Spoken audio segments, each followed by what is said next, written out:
because we are a research and breeding facility, but we also welcome folks to come in and view our animals here.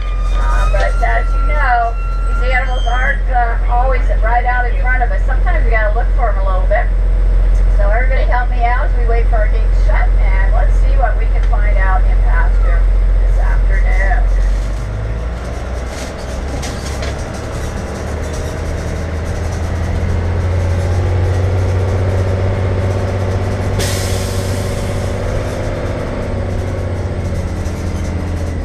Now it looks like we got quite a few of them on the road on the ridge over there, a few of them on the hillside, and this is a type of deer that are called David's deer, and that's P-E-R-E, which is French for father. So these are Father David's deer. Let's get down here a little bit more at the crossroads here.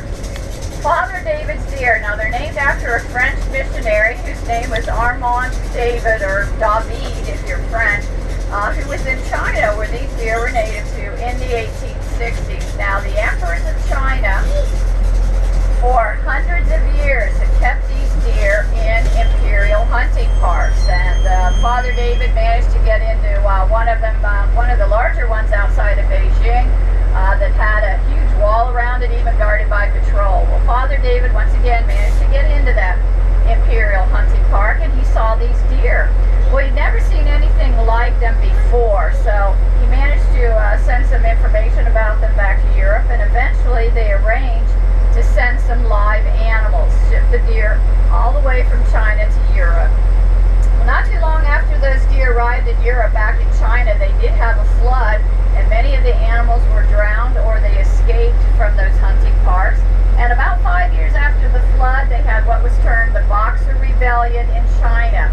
And the soldiers, as well as probably some of even the local population, killed the rest of the remaining Pear Davids in China. So they ended up disappearing completely from their native homeland.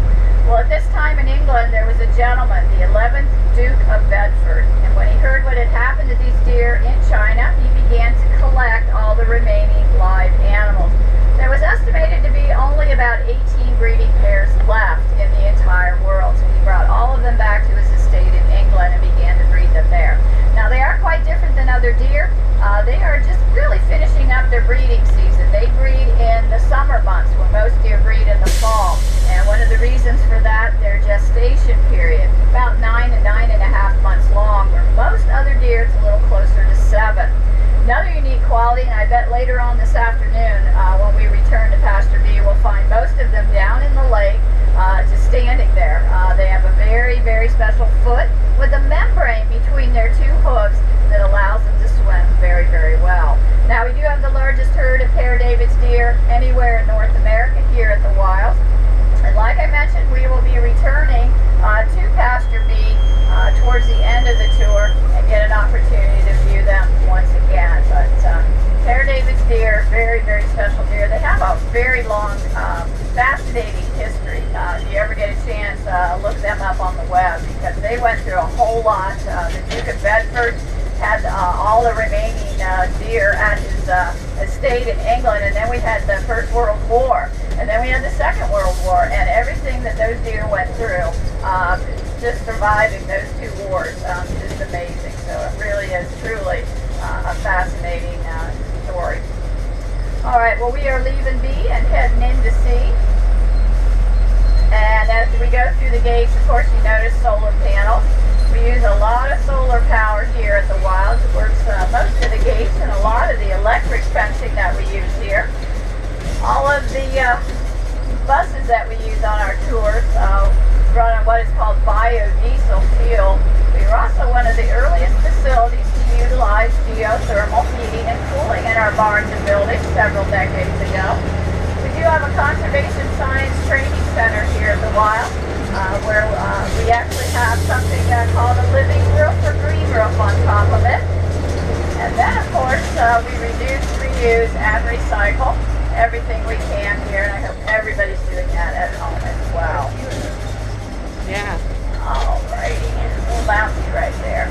Now I'm going to point out an alien amongst us, and actually we're surrounded by aliens, but this particular one is very problematic. It's an invasive species. It's a plant We've got several right here, just on the other side here on the left, right by the fence there. These are autumn olive.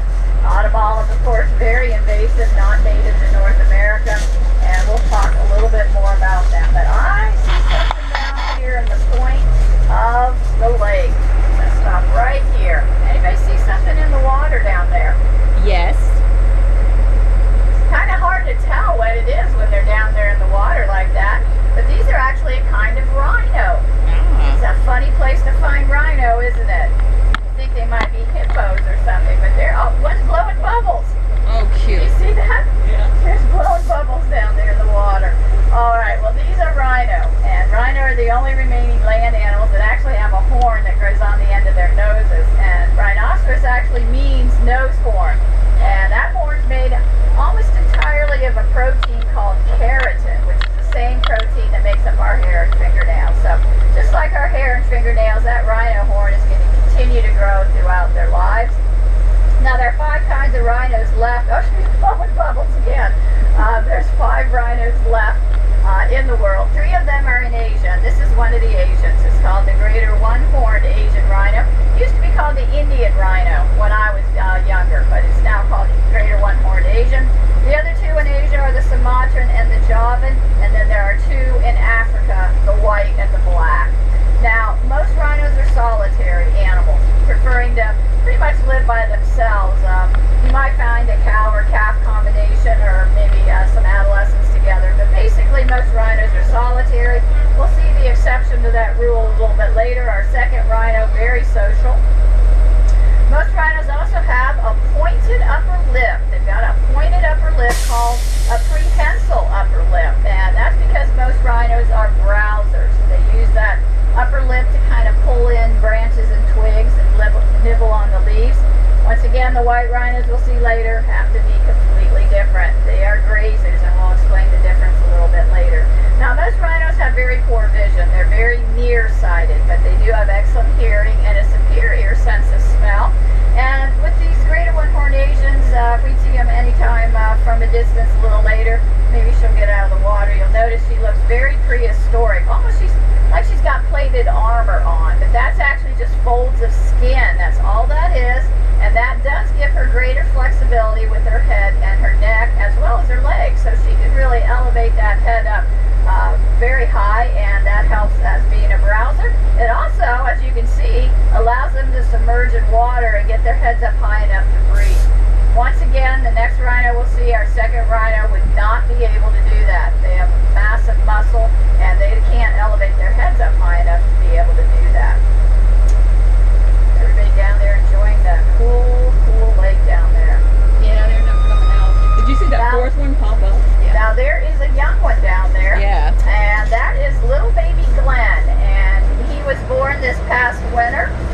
We named him in honor of John Glenn, who of course is a native to Muskingum County, as well as U.S. astronaut and senator, and a very strong supporter of the wild. So when Sonia gave birth last winter to a little baby bull calf, we named him Glenn in honor of John Glenn.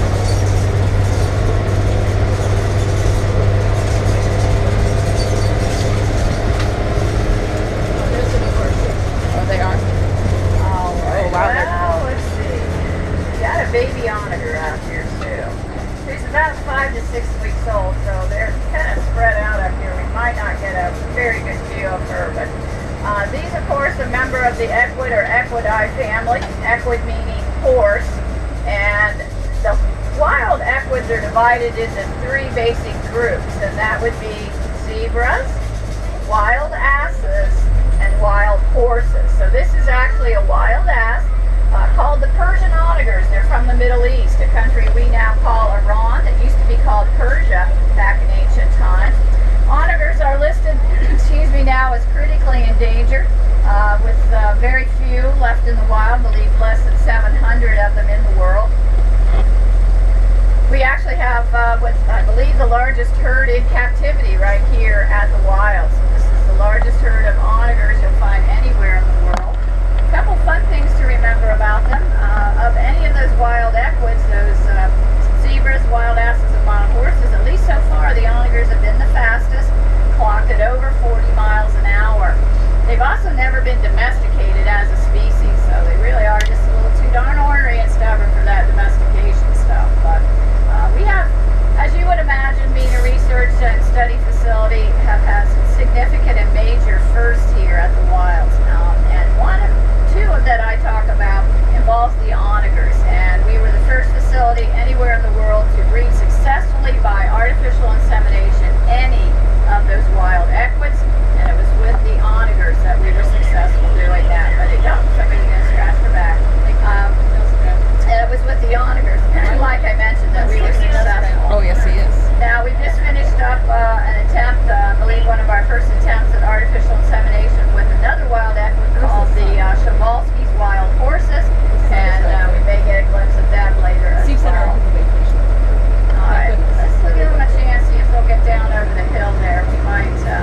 you can get.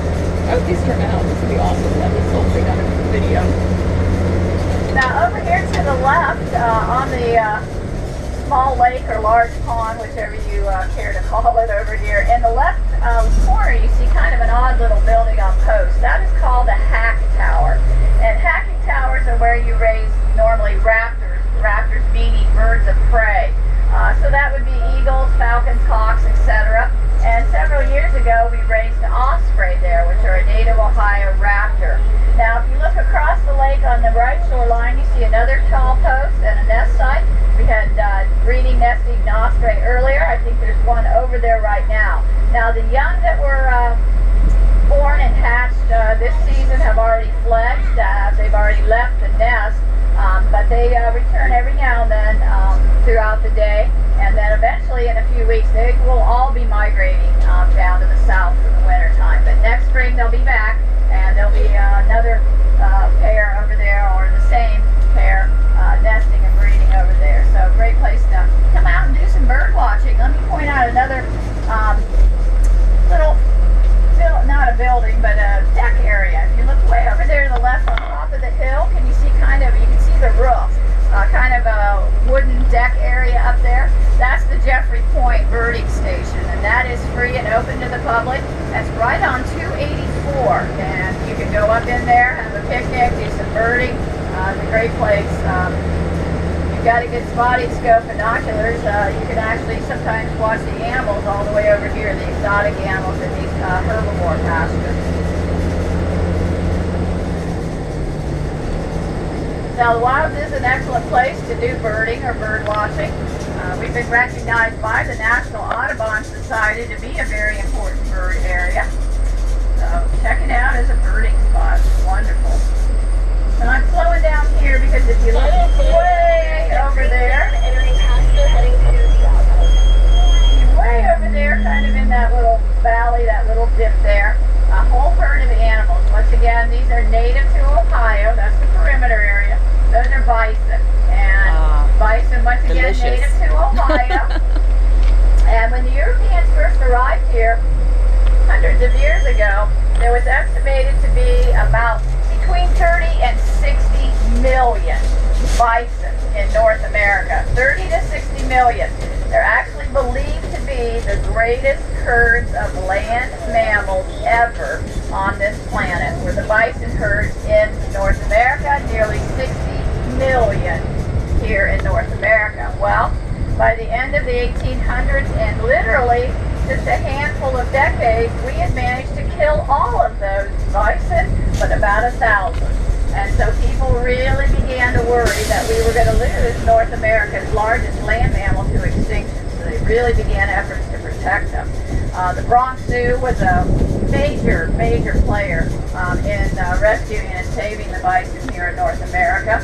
Today we estimate there's about close to 300,000 of them in North America. And a lot of people still refer to them as buffalo. And once again, that is a holdover from when the Europeans first arrived. Because when they got here, the only animals they could compare the bison to that they may have seen were buffalo maybe in Asia, or even the buffalo in Africa.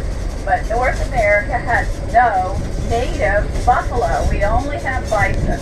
And so the name just kind of stuck, and people still today call them buffalo, even though they are in fact bison. Now, a lot of lakes and ponds out here in the wilds. We have over 100 bodies of water here. And largest lake we'll be visiting at Lake Trail. These are all man-made lakes, by the way, lakes and ponds left over from that reclamation period. Oh, there the onagers are. Now, let's come down the center here. We'll get a chance to get up close and personal. I think we've got one other animal over here we're going to stop and talk about, and then we'll head down and visit with the onagers.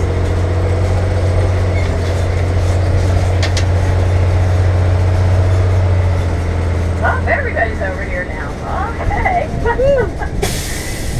Used to be Gobi, the male was over here, and the girls were back at me. Well, now it looks like everybody's decided they want to be over here, Pastor.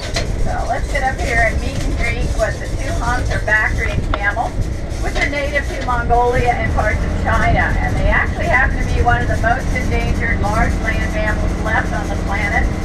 Once again, classified as critically endangered. Now, we're all pretty familiar, I'm afraid, with the term endangered, meaning there's not a lot of that animal left, but critically endangered means there's even fewer. So when I hear critically endangered on any species, I think, wow, this animal's in serious trouble. Really, literally on the verge of extinction. So, wild Bactrian camels are critically endangered. Now, the other camels that we might be a little more familiar with are called the dromedaries. Those are the one-hump camels from the Middle East, but these are the two-hump Bactrians. Now, a lot of people believe that camels have water in their humps, but they actually have fat, because fat is a source of energy. It also supplies fluid as well. And camels have another eyelid, an extra eyelid called a nictitating membrane that they can slide over their eye and protect their eye from sand and dust. If you look at their noses, and I think we're going to get an excellent opportunity to view the nostrils. Watch your fingers. Just look at their noses there. They're just slits, and once again, they can actually seal those up pretty tightly. And that, now girls, you're not going to go after my ears.